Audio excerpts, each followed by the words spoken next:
Hello student, मैं Ashok Rajput. Student, आज हम प्रश्नावली 3.1 के जितने भी क्वेश्चन हैं सभी को सॉल्व करेंगे। कुछ क्वेश्चन हम पिछले क्लास में कंप्लीट कर चुके हैं स्टूडेंट। आज बाकी जो बचे हुए क्वेश्चन हैं उनको सॉल्व करेंगे स्टूडेंट। ठीक है, तो चौथा क्वेश्चन तक मैं सॉल्व कर चुका था स्टूडेंट। आज बचा है पांचवा, छठवां और सातवां, तो इनको हम क्रमशः सॉल्व करेंगे स्टूडेंट। तो आप लोग ध्यान पूर्वक देखिएगा। ठीक है, तो चलिए स्टार्ट करते हैं हम प्रश्न क्रमांक पांचवा। ठीक है स्टूडेंट, तो मैं इसको एक बार पढ़ के सुना देता हूँ क्या लिखा है। प्रश्न क्रमांक पांचवा, एक आयताकार बाग जिसकी लंबाई चौड़ाई से 4 सेंटीमीटर 4 मीटर अधिक है का अर्ध परिमाप 36 है। बाग की विमाएं ज्ञात कीजिए। ठीक है स्टूडेंट, तो ये क्या है? एक आयताकार बाग। तो इसको इस टाइप के क्वेश्चन को करने के लिए सबसे पहले क्या करना पड़ता है कि कुछ ना कुछ हम इनके लंबाई चौड़ाई को मान लेंगे। ठीक है, तो चलिए सॉल्व करते हैं। तो क्या है हल? इसमें क्या करना है कि कुछ ना कुछ हमको मानना है स्टूडेंट। तो हम क्या लिखेंगे यहां? माना बाग की लंबाई x है तथा चौड़ाई y है।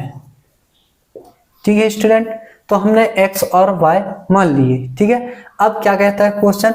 एक आयताकार बाग जिसकी लंबाई चौड़ाई से 4 अधिक है। मतलब इसके कहने का मतलब क्या है? लंबाई क्या है हमारे पास? x, और क्या है? लंबाई x है, तो क्या बोला है कि चौड़ाई से 4 अधिक है। तो चौड़ाई क्या है हमारे पास? चौड़ाई है y, तो कितना अधिक है? 4। तो ये हो गया समीकरण नंबर 1।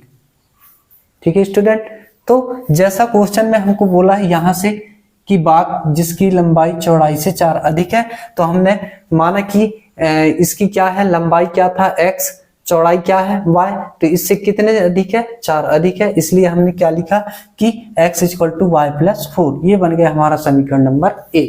ठीक है, अब आगे बढ़ते हैं। इसके बाद क्या बोलता है? का अर्ध परिमाप। अर्ध परिमाप मतलब क्या है? एक आयत बनाते हैं, चित्र के माध्यम से इसको समझते हैं। मान लीजिए कि ये एक क्या है? आयत है। मान लो कि इसकी जो लंबाई है वो क्या है? x है और चौड़ाई क्या है? y। तो इसकी एक लंबाई x है तो दूसरा भी क्या होगा? x होगा, और दूसरा इसकी चौड़ाई क्या होगा? y होगा। मतलब इनके आमने सामने की भुजाएं क्या होंगी? बराबर होंगी, तभी ना वो कहलाएगा, आयत कहलाएगा। ठीक है, तो एक चौड़ाई इसकी क्या है? एक है चौड़ाई है y और एक लंबाई है क्या इसकी? x। ठीक है, तो किसकी बात बोला है? ये अर्ध परिमाप की। तो अर्ध परिमाप मतलब क्या कहलाएगा? यहां से इतना का ये आधा हुआ, और अगर हम इधर जाएंगे तो ये पूरा हो जाएगा। तो एक आयत के अर्ध परिमाप क्या होगा स्टूडेंट? y और x, या फिर x या y। ठीक है, तो हम इसको क्या लिखेंगे कि x + y = कितना है? अर्ध परिमाप कितना दिया है? 36। ठीक है स्टूडेंट, तो समझ में आ गया समीकरण। तो अब इसमें क्या करना है आप लोगों को? इसमें या तो हम इसको पक्षांतर कर लेते हैं, समीकरण नंबर 2 को और अच्छे से बना लेते हैं। x = 36 - y कर सकते हैं। ठीक है, ये बन जाएगा अब समीकरण नंबर 2। इसको नहीं मानते हैं हम, इसको मानेंगे। ठीक है, ठीक है स्टूडेंट, तो अब इसमें क्या करना है कि ये समीकरण 1 और 2 को क्या करना है? इसके एक बार x के मान रखना है, एक बार y के मान रखना है, अपने से मानना है। जैसे हम ग्राफ विधि से बनाते थे वैसे इसको बनाना है। तो हम ऐसे क्वेश्चन बहुत बनाए हैं। ठीक है, तो आप लोगों को इसके बारे में पता होगा। ठीक है, तो चलिए आगे बढ़ते हैं। क्या है? समीकरण 1 में x = 0 रखने पर कुछ भी रख सकते हैं। आप लोग जानते हो कि x का मान कुछ भी रखें, सिर्फ दशमलव में नहीं आना चाहिए। ठीक है, तो x का मान हम 0 रखते हैं, तो क्या होगा स्टूडेंट? ये x का मान 0 रखेंगे तो 0 = y+4। तो यहां से y इधर ले आएंगे तो क्या होगा? y = -4। ये आ गया y का मान। तो यहाँ कितना आया, एक तो आ गया स्टूडेंट कितना x, y, मतलब x का मान कितना 0 और y का मान कितना -4। तो एक बिंदु तो ये आ गया, ठीक है। अब पुनः क्या करते हैं, पुनः समीकरण 1 से, समीकरण 1 में x बराबर 0 माने थे, इस बार y बराबर 0 मानेंगे। y बराबर 0 रखने पर, तो y बराबर 0 रखेंगे तो क्या होगा स्टूडेंट, ये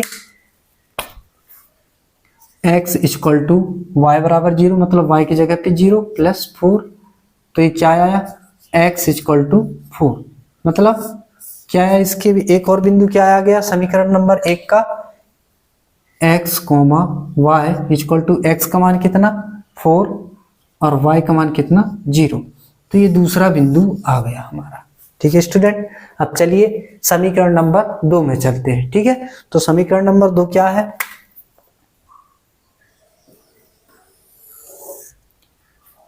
समीकरण 2 में, इसमें भी हम x का मान 0 रख लेंगे, y का मान 0 रख लेंगे, कुछ भी मान सकते हो, मैं ये सब बता चुका हूं पहले।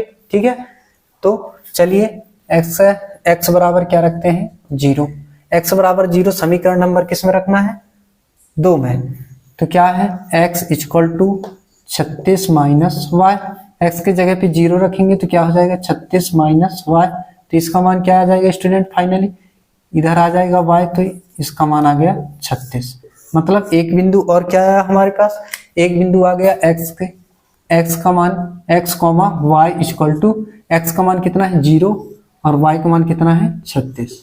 ठीक है स्टूडेंट, तो ये आ गया।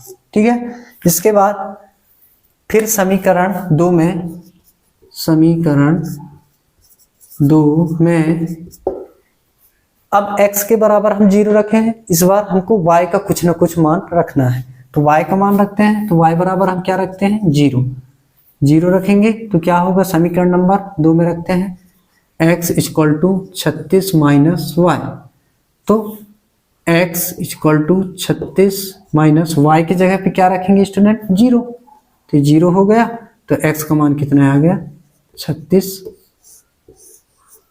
ठीक है स्टूडेंट, तो x का मान कितना आ गया, सॉरी यहां गलती से लिख दिए हैं,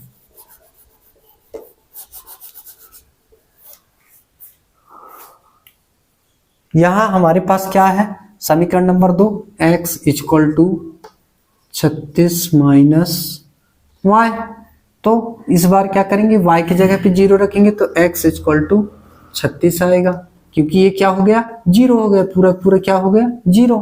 ठीक है, तो x का मान कितना है 36, तो लिख सकते हैं x, y, मतलब x का मान क्या 36 और y का मान कितना 0। ये चारों बिंदु आ गए। अब ये चारों बिंदु आ गए तो इनका उपयोग करके हम ग्राफ बनाएंगे स्टूडेंट। ठीक है, तो चलिए मैं ग्राफ यहां बना दे रहा हूं। ग्राफ कैसे बनाना है, तो ग्राफ में एक अक्ष हो गया क्या x, दूसरा हो गया क्या y, तो हम जानते हैं ग्राफ में एक अक्ष हो गया क्या x, दूसरा हो गया क्या y, तो हम जानते हैं कि इसका अधिकतम कितना है 36, तो हम 36 तक के लिए तो इसमें बोर्ड में आएगा नहीं। ठीक है स्टूडेंट, तो आप लोगों स्केल का उपयोग करके बना लेना। ठीक है, मैं ऐसे बना दे रहा हूं, इसमें हम ले लेते हैं किसका 10, 20, 30, 40, 50 ऐसे करके ले लेते हैं। ठीक है स्टूडेंट, तो यहाँ क्या होगा, यहाँ होगा कितना 0, यहाँ 0 होगा क्योंकि केंद्र बिंदु है। इसके बाद 10, 20, 30, 40, 50 इतने ही लेते हैं। ठीक है, क्योंकि हमको अधिकतम कितने तक गया है 36 तक गया है। इसके बाद y अक्ष के लिए 10, 20, 30, 40 और 50, इसी प्रकार से माइनस में 10, 20, 30 और ये 40 -50। ठीक है, y अक्ष के लिए 10, 20, 30, 40 और ये हो गया 50। ठीक है स्टूडेंट, तो हमने 10, 20 को लिया है। ठीक है, आप लोग चाहो तो स्केल के हिसाब से 1, 2, 3, 4, 5 ऐसे करके 36 तक ले सकते हो, ठीक है। लेकिन मैं इसमें बोर्ड में नहीं आ रहा है, इसलिए मैं 10, 20, 30 लिया हूँ स्टूडेंट, ठीक है। तो इसमें चलो अब ग्राफ बनाते हैं। हमारा फर्स्ट बिंदु क्या आया था, समीकरण नंबर 1 से आया था 0 और -4, मतलब x अक्ष क्या है 0, x अक्ष कहाँ है यहाँ पास है, x अक्ष क्या होगा 0 और y अक्ष क्या है -4, तो -4 कहाँ होगा स्टूडेंट, यहाँ पास, यहाँ पास कहीं होगा, ठीक है। तो एक बिंदु तो ये बन गया, कितना बना एक बिंदु, एक बिंदु ये बना, मतलब कितना बनेगा ये 0, -4, ठीक है। दूसरा क्या है x अक्ष 4, x अक्ष 4 कहाँ होगा, कहीं यहाँ पास होगा, ठीक है, यहाँ पास x अक्ष 4 और y अक्ष क्या 0, तो यहाँ पास कितना बिंदु बनेगा, यहाँ बिंदु बनेगा 4, 0, ये बन गया एक बिंदु, ठीक है स्टूडेंट। तो इसका ग्राफ कैसे जाएगा, इसका ग्राफ जाएगा कुछ इस तरीके से,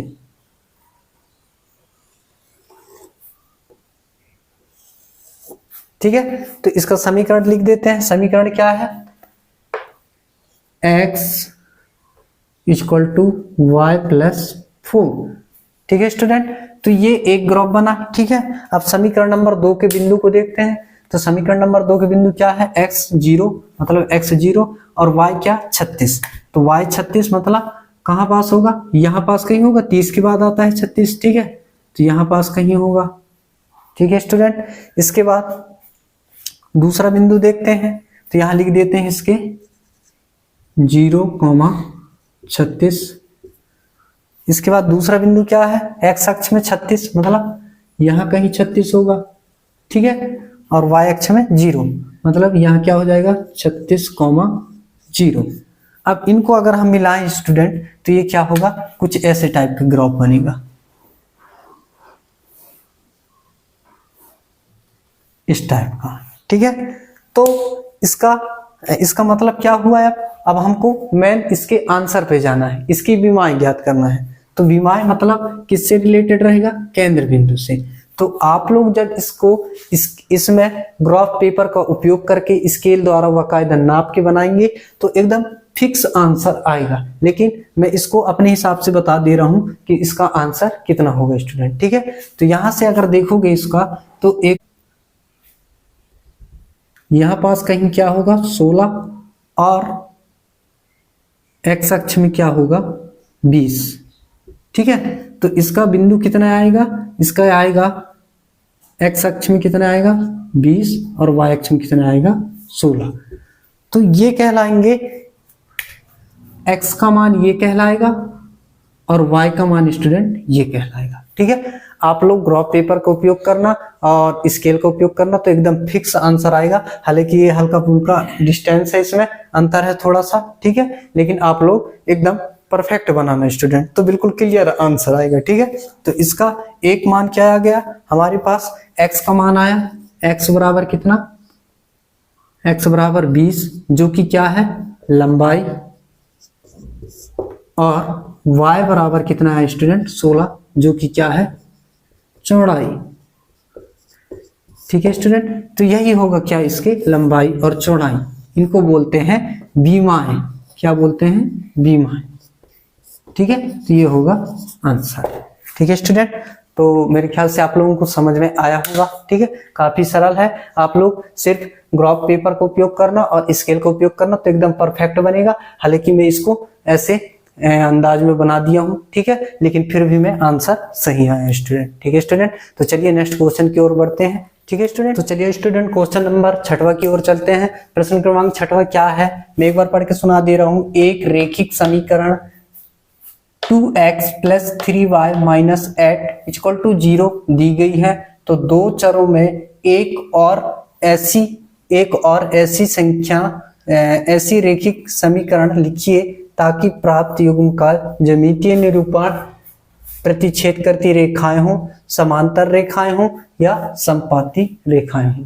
इसके कहने का मतलब ये है, इसका कहने का मतलब ये है स्टूडेंट कि ये एक समीकरण हमको दिया है, आप लोग देख सकते हो एक समीकरण दिया है, ठीक है। तो हमको इसी के समान दो चर वाली एक और रेखिक समीकरण बनाना है जो कि क्या हो, एक तो क्या हो, प्रतिच्छेद करती हुई रेखाएं हो, दूसरा समांतर रेखाएं हो, तीसरी समपाती रेखाएं हो। तो आप लोग याद कीजिए कि मैं आप लोगों को बताया था कि प्रतिच्छेदी कब कहलाता है, a1/a2 not equal to b1/b2। ये क्या कहलाता है, प्रतिच्छेदी। मैं ये आप लोगों को बता चुका हूं, ठीक है। दूसरा क्या है स्टूडेंट, दूसरा था a1/a2 बराबर b1/b2 बराबर नहीं c1/c2। ये क्या कहलाएगा, समांतर, ठीक है स्टूडेंट, समांतर रेखाएं, ठीक है। इसी प्रकार से तीसरा क्या है, a1/a2 बराबर b1/b2 बराबर c1/c2। ये कहलाता है स्टूडेंट क्या, समपाती, ठीक है, समपाती रेखाएं। तो ये सब मैं पहले बता चुका हूं, ठीक है। चलिए एक बार और बता दिया इसको, ठीक है। अब चलो क्वेश्चन की ओर चलते हैं। तो हमको एक समीकरण तो दिया है, तो सबसे पहले क्या लिखना है हमको, हल दिया है, क्या दिया है, 2x + 3y - 8 = 0, ये दिया है। अब हमको क्या करना है, हमको इनके माध्यम से, इनका उपयोग करके क्या करना है, समीकरण नंबर दूसरा बनाना है। समीकरण एक तो दिया है लेकिन हमको समीकरण दूसरा बनाना है, वही तो क्वेश्चन बोला है, ठीक है। तो हम कैसे बनाएंगे, सबसे पहले प्रतिच्छेदी वाला उपयोग करते हैं, ठीक है। तो प्रतिच्छेद करती हुई रेखाएं, तो हम जानते हैं कि क्या होना चाहिए, a1/a2 बराबर नहीं b1/b2।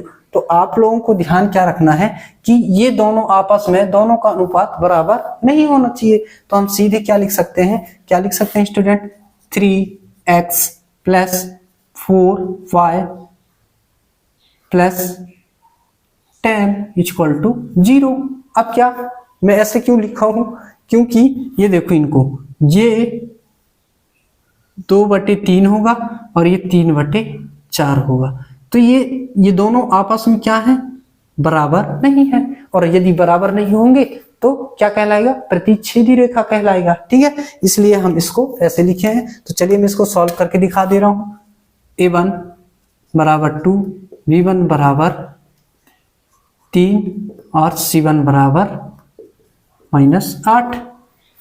a2 बराबर कितना स्टूडेंट, 3, b2 बराबर कितना स्टूडेंट, 4 और c2 बराबर कितना है, 10। इनको लिखते हैं, a1/a2 बराबर कितना है, 2/3 और b1/b2 बराबर कितना है, 3/4। तो क्या है, ये दोनों क्या है, अलग अलग है, ये और ये अलग अलग है। अतः क्या कह सकते हैं, a1/a2 not equal to b1/b2। ये क्या है, एक प्रतिच्छेदी रेखाएं हैं, ठीक है स्टूडेंट। तो ये बन गया हमारा एक ये वाला कंप्लीट हो गया, ठीक है। चलो अब इसी प्रकार से दूसरा बनाते हैं। तो दूसरा क्या है स्टूडेंट, दूसरा है समांतर रेखाएं। तो समांतर के लिए क्या है, कंडीशन क्या है, a1/a2 होना चाहिए, b1 बराबर क्या होना चाहिए, b1/b2, ठीक है। a1/a2 के बराबर b1/b2 होना चाहिए, लेकिन c1/c2 बराबर नहीं होना चाहिए। तो इसको भी हम अपने हिसाब से बनाएंगे। तो चलो बनाते हैं। क्या दिया था, समीकरण नंबर हमको क्या दिया, 2x + 3y - 8 = 0। तो हमको क्या करना है, दो तो बराबर करना है लेकिन तीसरा को बराबर नहीं करना है। तो चलिए इसको लिख सकते हैं क्या, 2x + 3y और इसको प्लस क्या लिख सकते हैं, 10। मैंने क्यों लिखा है ऐसा, क्योंकि ये इनको और इनको मैं क्या कर दिया, बराबर कर दिया, जिससे क्या होगा, a1/a2 जो ये अनुपात के रूप में लिखा है, a1/a2 मतलब 2/2 बराबर हुए, है ना। इसके बाद b1/b2 तो 3/3 मतलब ये भी बराबर होगा, लेकिन ये नॉट इक्वल टू c1/c2 है, इसलिए हमने 8/10 होगा, तो ये बराबर नहीं होंगे, ठीक है। तो चलिए इसको सॉल्व करते हैं। तो सबसे पहले क्या करेंगे, a1 = 2, b1 = 3, c1 = -8, ठीक है। इसके बाद a2 = 2, b2 = 3 और C2 इक्वल टू 10। इसको अनुपात के रूप में लिखते हैं स्टूडेंट। तो अनुपात के रूप में लिखेंगे तो क्या होगा, A1 अपान A2 बराबर A1 कितना है 2 और ये A2 कितना है 2, 2 से 2 कैंसिल, बचा कितना 1। ठीक है, इसके बाद क्या निकालते हैं हम, B1 अपान B2।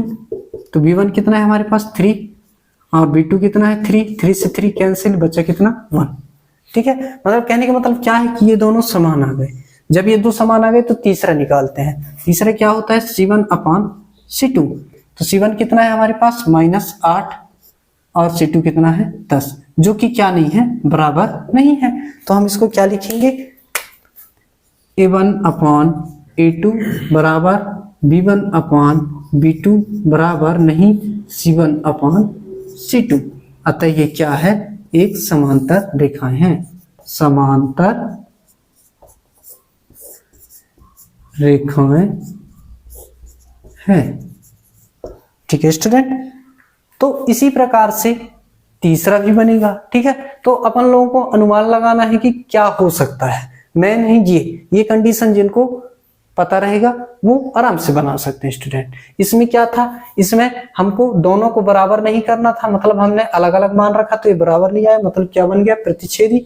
इसमें दो बराबर रखना था, तीसरा को बराबर नहीं रखना था। दो के अनुपात को बराबर रखना था, तीसरे के अनुपात को बराबर नहीं रखना था, इसलिए ये क्या हो गया, समांतर। अब हम तीसरे में क्या करेंगे, संपाती, मतलब तीनों के तीनों का अनुपात क्या होगा, बराबर होगा। ठीक है स्टूडेंट, तो मैं इसको हटा देता हूँ, इसको हटा देता हूँ, किसी क्वेश्चन को हटा देता हूँ, इसके बाद बनेंगे। तो चलिए स्टूडेंट तीसरा कंडीशन की ओर चलते हैं। तीसरा क्या है, तीसरा है संपाती रेखाएं। ठीक है, तो संपाती रेखा के लिए क्या करना पड़ेगा, हमको समीकरण को पहले उतार लेते हैं। क्या है, 2x + 3y - 8 = 0।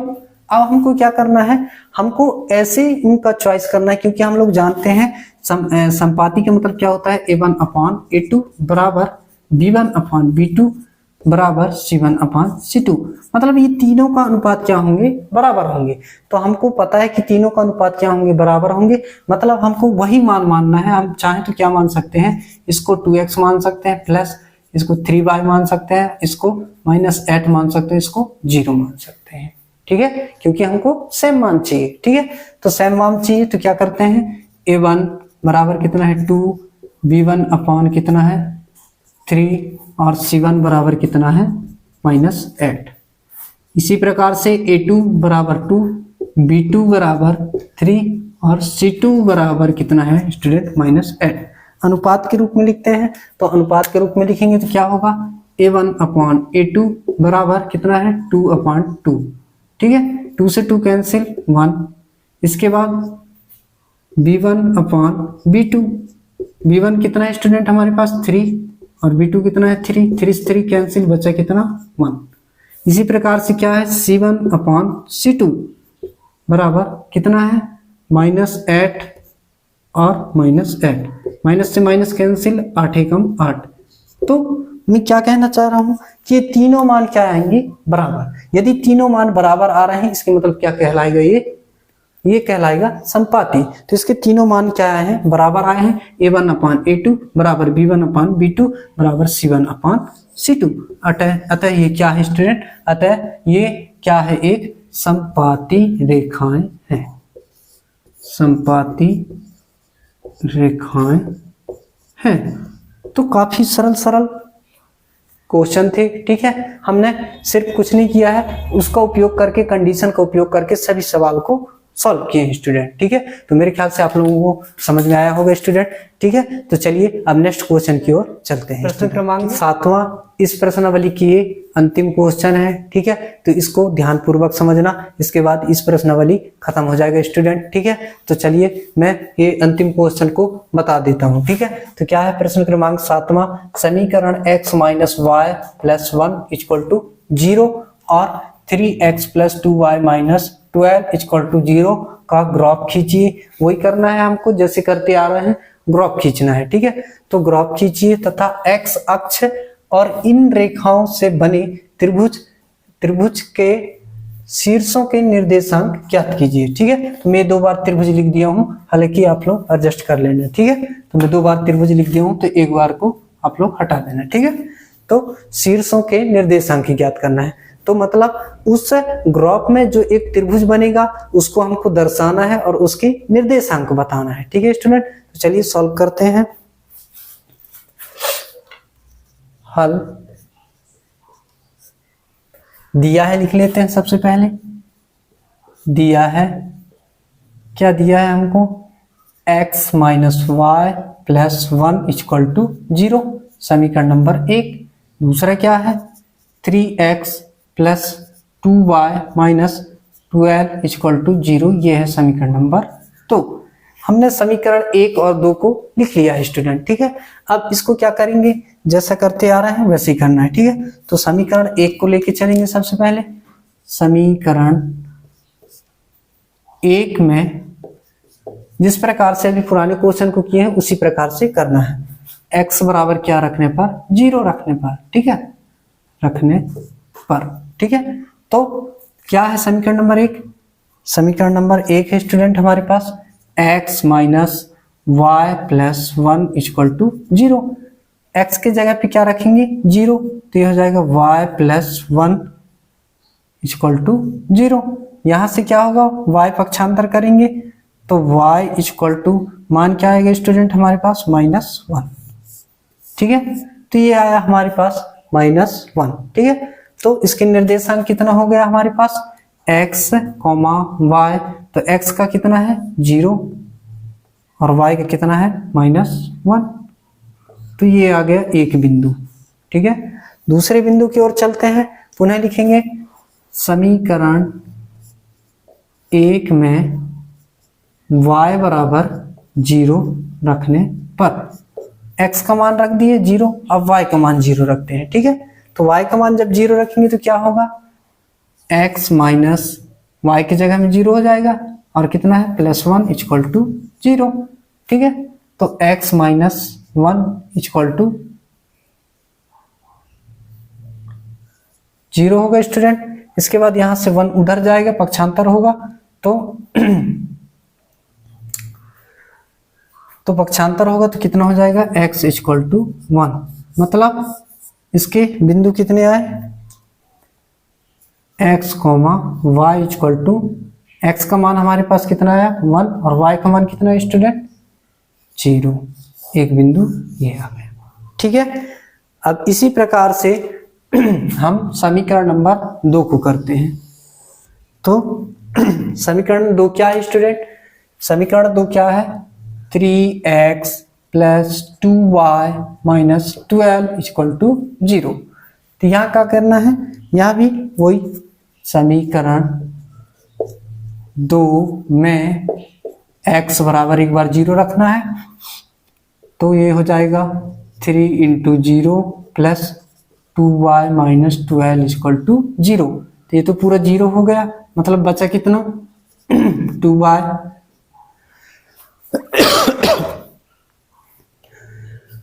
2y minus 12 equal to 0। 12 उधर जाएगा तो कितना होगा 2y इक्वल टू 12, यहाँ से 2 उधर जाएगा तो y का मान कितना आएगा 12/2, 2 छिक्का 12, तो y का मान कितना है 6। मतलब यहाँ बिंदु कितने आ गए स्टूडेंट हमारे पास, यहाँ बिंदु आया है x, y, x का मान कितना है हमारे पास 0 और y का मान कितना आया 6, तो एक बिंदु ये आ गया।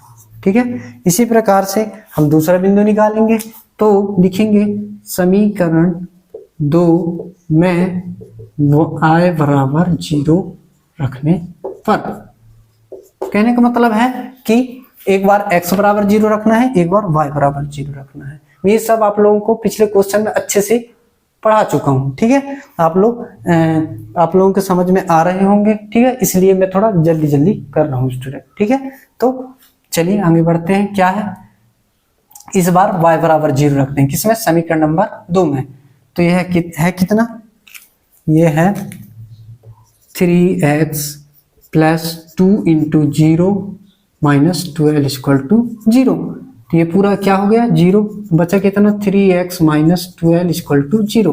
पक्षांतर होकर उधर जाएगा तो ये हो जाएगा 12 और यहाँ से 3 जाएगा तो x इक्वल टू 12/3, 3 2 6 3 9 3 चौके 12, तो हमारे पास कितना आ गया 4। मतलब एक बिंदु और क्या आ गया स्टूडेंट, एक बिंदु आ गया x, y equal to x का मान कितना है, यहाँ 4 आया है और y का मान कितना है 0। तो ये चारों के चारों बिंदु हमारे पास आ गए। एक बिंदु ये है, दूसरा ये है, तीसरा ये है और चौथा ये है। ठीक है, अब इनका उपयोग करके हम क्या बनाएंगे स्टूडेंट, ग्राफ बनाएंगे। तो चलिए बढ़िया सा ग्राफ बना देते हैं। ठीक है,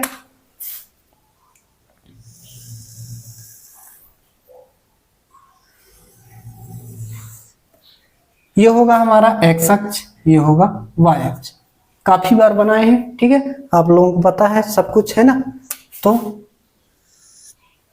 ये है 0, यहाँ 1 2 3 4 5, कितने तक गया है अधिकतम, 4 तक गया, 6 तक। ठीक है, तो ये हो गया 6, 1 2 3 4 5 और ये 6। इसी प्रकार से 1 2 3 4 5 और -6, -1 -2 -3 -4 -5 -6। ठीक है स्टूडेंट, इनमें माइनस लगा देते हैं। ठीक है, एक बिंदु क्या आया है हमारे पास, समीकरण नंबर 1 से आया था एक बिंदु 0 -1, x अक्ष में 0 और y अक्ष में -1।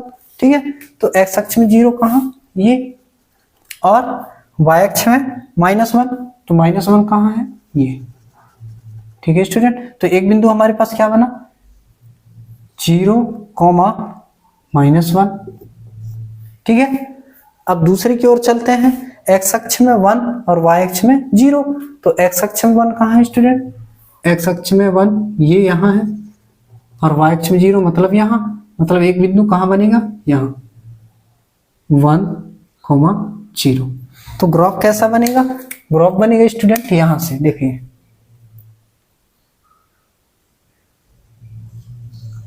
इस प्रकार से।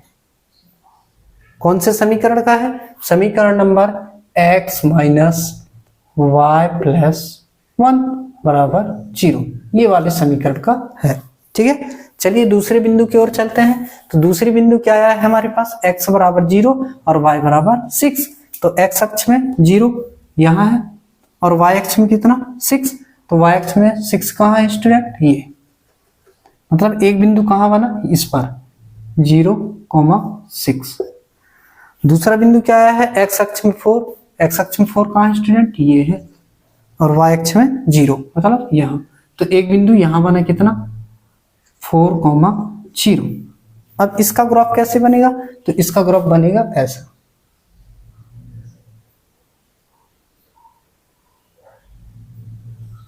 इस तरीके का। ठीक है स्टूडेंट, तो ये कौन सा ग्राफ बन गया, प्रतिच्छेदी रेखाएं दिख रहा है, ग्राफ कैसा बना है, प्रतिच्छेदी रेखा वाला। ठीक है, तो हमको किससे मतलब है, ये मेन वाले पॉइंट से। ठीक है, ये मेन आंसर यहीं से निकल के आएगा स्टूडेंट। ठीक है, तो इसके आंसर आप लोग जब स्केल से बनाएंगे, स्केल का उपयोग करेंगे, ग्राफ पेपर का उपयोग करेंगे, तो एकदम फिक्स वैल्यू आएगा। ठीक है, हालांकि इसका आंसर मैं बता रहा हूं, ठीक है, स्पष्ट सही आंसर रहेगा, लेकिन आप लोग जब बनाओगे तो ग्राफ पेपर और स्केल का उपयोग करके बनाओगे स्टूडेंट। ठीक है, तो चलिए इसका आंसर में, तो चलिए स्टूडेंट इसका आंसर बताते हैं। तो ये ग्राफ को अगर हम आगे बढ़ाएंगे तो ये ऐसे चलते चलते यहाँ आ रहा है, एक्स अक्ष में किस पे आ रहा है, 2 पे, और वाई अक्ष में किस पर जा रहा है, 3 पे। ठीक है, तो कहने का मतलब क्या है कि एक्स अक्ष पे 2 पे, मतलब इसको हम कैसे लिख सकते हैं, x, y बराबर क्या लिख सकते हैं, एक्स अक्ष पे किस पे आया 2 और y अक्ष पे किस पे गया 3, तो कितना मान आया 2, 3। ठीक है स्टूडेंट, तो क्या पूछा था ये कि त्रिभुज के शीर्ष के निर्देशांक ज्ञात कीजिए। तो त्रिभुज के शीर्ष के निर्देशांक कितने आए हमारे पास, 2, 3, मतलब x अक्ष क्या है, x का मान क्या है 2 और y का मान कितना है 3। अब क्या बोला है इसके बाद कि इन रेखाओं से बने त्रिभुज, इन रेखाओं से बने त्रिभुज। अब देखो यहाँ, देखो यहाँ से अगर हम इसको अच्छे से गौर से देखें तो ये एक त्रिभुज बन रहा है, ये यहाँ। ठीक है स्टूडेंट, तो ये क्या बन गया, त्रिभुज। ठीक है, हमने निर्देशांक तो ज्ञात कर लिए हैं, ये क्या बन गया, त्रिभुज। तो क्या बोला है कि त्रिभुज के शीर्षों के निर्देशांक ज्ञात कीजिए और इसको दर्शाइए, ठीक है, एक्स अक्ष पर। किस अक्ष पे? एक्स अक्ष पे। तो ये एक्स अक्ष है और इस पे क्या बना है? ये त्रिभुज बना है, जिसको हम क्या कर देते हैं? दर्शा देते हैं। तो इसको कुछ हम इस प्रकार से कर देंगे, जो कि क्या हो जाएगा? एक त्रिभुज हो जाएगा ये, ठीक है स्टूडेंट। तो एक त्रिभुज को हम दर्शा दिए और इसकी वैल्यू कितने आए हैं? इसके जो शीर्ष है, जो ये निर्देशांक बोला था, शीर्षों के निर्देशांक, ये शीर्ष कहलाया, इसके निर्देशांक 2 और 3 है स्टूडेंट, ठीक है। तो इस प्रकार से आज का सवाल था स्टूडेंट। मेरे ख्याल से आप लोगों को समझ में आया होगा स्टूडेंट वीडियो में, ठीक है स्टूडेंट। चलते हैं।